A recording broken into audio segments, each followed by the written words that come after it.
Ayun, lawak na no. So pahanan ka na mismo ng bundok. At kung wala kang baon na ulam, yun, maraming puso na saging oh.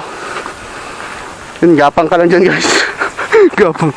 So, yun. Yan, nandito na tayo sa tuktok guys. Tag 100 lang kayo guys, no? Tag 100 lang kayo. Dito sa taas guys, pwede mag camping dito guys. Ayan oh. Andyan pa sa guys sa taas oh.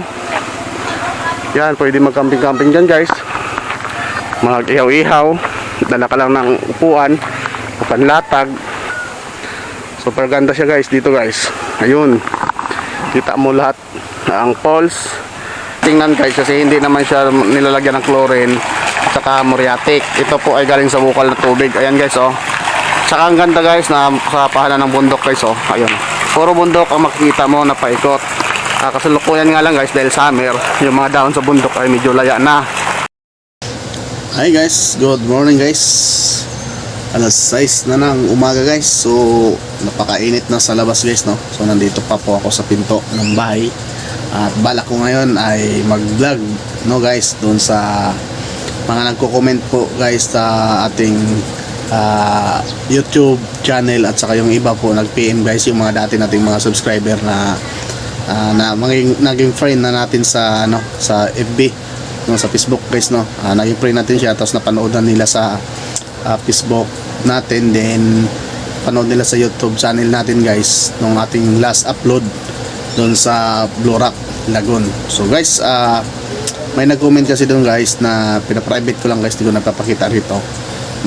Mayroon pa bang ibang mapapasyalan dito sa area po ng San Isidro or San Jose, Montalban sa Rodriguez, Rizal. So guys, naisip ko, may napuntahan ako dati kasi nung panahong 2002 o 2001 na may hinuhukay na gawing swimming pool.